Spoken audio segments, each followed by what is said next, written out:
Boa noite. Voltando para nosso estudo sobre cura da alma, vamos para as fases do processo de cura da alma.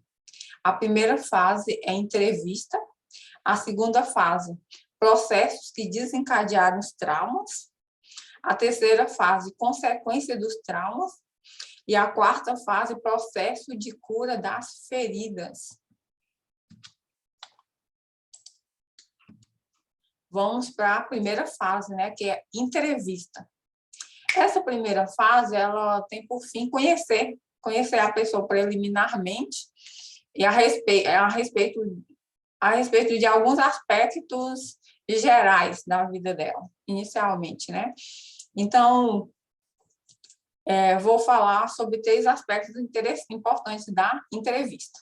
Primeiro aspecto, a pessoa que vai ser entrevistada, ela precisa saber que aquela entrevista, que aquilo que ela vai falar ali, naquele ambiente, juntamente com o ministrante, né, essa pessoa que vai ser submetida ao processo de cura da alma, ela precisa saber previamente que aquela entrevista ela será confidencial, ela será algo que vai ficar só naquele lugar ali, não vai ser dito, não vai ser publicado em lugar algum.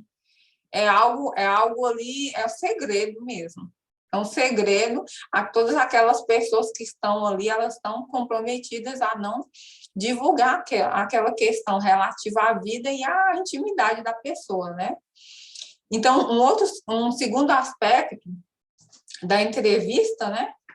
E segundo aspecto que é muito importante também é que a pessoa que vai ser entrevistada, ela precisa ser muito sincera. Ela precisa ser sincera a respeito dos acontecimentos que ocasionaram os traumas. Ela não pode deixar acontecimentos perdidos. Ela não pode falar alguns e deixar outros. Ela precisa falar tudo o que aconteceu, tudo que ela se lembra, ela precisa relatar ali ao ministrante, para que ela, com o objetivo que ela seja completamente curada, completamente sarada.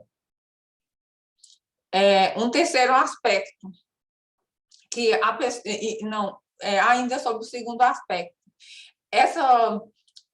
normalmente, muitas questões relativas à vida da pessoa são questões muito pessoais, outras questões são até muito constrangedoras e pode correr o risco dessa pessoa ficar com vergonha, né, de estar falando ali aquele assunto tão pessoal, tão constrangedor para 2, 3 pessoas. Aí essa pessoa ela pode pedir para falar só com um dos ministrantes. E os outros, no caso, eles vão ficar intercedendo em outra sala. E vamos para o terceiro aspecto, que é bem interessante também, que a pessoa que vai ser ministrada, né, que vai ser submetida ao processo de cura da alma, da cura das emoções, se essa pessoa ela for do sexo oposto, é interessante que fiquem pelo menos 2 ministrantes na sala. E sobre essa fase da entrevista, nós vamos pegar como exemplo a história de Mefibosete. Aí você pergunta, mas quem é esse Mefibosete? Mefibosete, ele é um personagem bíblico. A Bíblia chama a explicação desse nome, né? Em hebraico, a explicação mais aproximada desse nome significa aquele que conquista Baal. Aquele que conquista Baal. E vocês vão ver que quem é Baal? Baal, ele é um ídolo que era adorado pelas pessoas idólatras, né? No Antigo, e ele é presente muito, vocês vão ver no Antigo Testamento.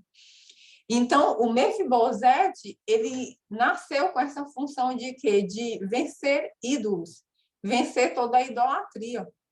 Então, e nós vamos ver assim, sobre Mefibosete. Mefibosete, ele tinha um futuro muito brilhante. Aí você vai perguntar, mas quem é esse menino? Mefibosete, ele é filho de Jonatas. E Jonatas é filho de Saul, que é rei de Israel. Então, Mefibosete é príncipe. Ele é filho de Jonatas, que é príncipe, né? E ele é neto de rei, que é do rei Saul. Então, ele faz parte da realeza, ele é um herdeiro. Só que o que nós vemos sobre Mefibosete? Então, certamente, uma pessoa que nasce em um ambiente como esse é uma pessoa que tem muitos sonhos, muitos projetos a serem conquistados, né? Então, com o Mefibosete não era diferente. Então, assim, quando nós vamos ver, nós lemos, se nós lermos a Bíblia, se nós lermos principalmente lá o livro de 2 Samuel, que ele vai falar sobre os reis, nós vamos ver o quê? Que o que acontece com o Mefibosete? A vida o leva para outro lugar, para outras situações, para outro contexto. Aí você pergunta, mas o que aconteceu? Ocorreu da seguinte forma: o rei Saul, ele foi escolhido por Deus. Ele foi escolhido por Deus para ser rei de Israel. E Deus ele prometeu que a descendência do rei Saul fosse perpétua, se ele obedecesse todos os princípios, todos os mandamentos do Senhor. Só que quando nós lemos a Bíblia, nós vamos ver que não foi isso que aconteceu, né? O rei Saul, ele desobedeceu tudo. Ele foi um rei que ele não obedeceu nenhum dos princípios, nenhum dos mandamentos do Senhor. E aí o que acontece? Deus ele tira o Saul do reinado e coloca Davi. Então, a partir desse momento que começa toda a trajetória, todos os traumas na vida do Mefibosete. Então, vamos para a próxima fase. A segunda fase, processos que desencadearam os traumas, né? Então, vamos lá para a vida, continuando com a vida. Então, em primeiro lugar, o que são processos? Porque lá no início, né, na entrevista, nós vemos primeiro a gente tem uma entrevista geral com a pessoa, né, sobre a vida dela, sobre alguns aspectos gerais da vida dela. Esse segundo aspecto, essa segunda fase são processos que desencadearam os traumas, porque na primeira fase nós vemos alguns traumas.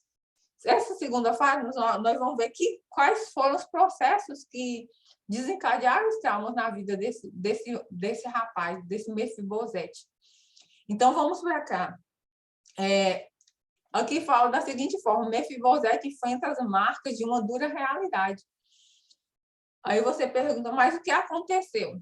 Aconteceu que, se nós olharmos lá em 2 Reis, capítulo 9, você vai ver o quê? Que houve uma guerra entre Israel com os filisteus. E nós vamos ver que Israel perdeu. Inclusive, o rei Saul e o Jonathan, que é o pai do Mefibosete, ele morreu. Então, o que acontece? Mefibosete saiu sem... ele saiu sem pai, sem avô, ele ficou órfão. Mefibosete ficou órfão. E o que nós vamos ver a respeito disso é que quando a babá de Mefibosete, ela descobre que o príncipe, que a realeza de Israel tinha sido destruída, o que ela fez? Ela ficou desesperada, com medo com que os inimigos viessem matar o restante da descendência, né, da realeza. O que ela fez? Ela saiu às pressas com esse menino, que tinha, na época, 5 anos de idade. Aí ela foi colocar esse menino sobre o cavalo. E, como eu disse, como foi tudo muito às pressas, o menino acabou caindo do cavalo e quebrou ambos os pés. Ele ficou paralítico de ambos os pés. Então, nós vamos ver, a partir daí, vários traumas. Primeiro trauma, ele perdeu o avô, ele perdeu o avô e o pai no mesmo dia, então ele ficou paralítico, né, de ambos os pés. Então, Mefibosete começa a enfrentar vários sentimentos, né, sentimentos de angústia, sentimentos de tristeza. Então, foi nesse lugar que ele chegou, né, nesse processo de sofrimento, nesse processo de angústia, sem saber o que fazer. Em 2 Samuel, capítulo 9, nós vamos ver assim, como o Mefibosete se sentia. Aí nós vamos ver os sentimentos de Mefibosete. Mefibosete estava completamente perdido. Ele estava assim, perdido em seus sentimentos. Ele se sentia um nada, ele se sentia a terceira pessoa depois de ninguém. Ele se sentia angustiado, ele se sentia traumatizado, ele estava angustiado, traumatizado, com todos aqueles sentimentos, né, de rejeição, sentimentos de inferioridade, sentimento de estar totalmente perdido, de estar totalmente sem rumo na vida. Então, foram por essas sensações, foram por esses traumas terríveis que esse garoto passou. Vamos para a próxima fase agora do processo, vai ser na próxima aula.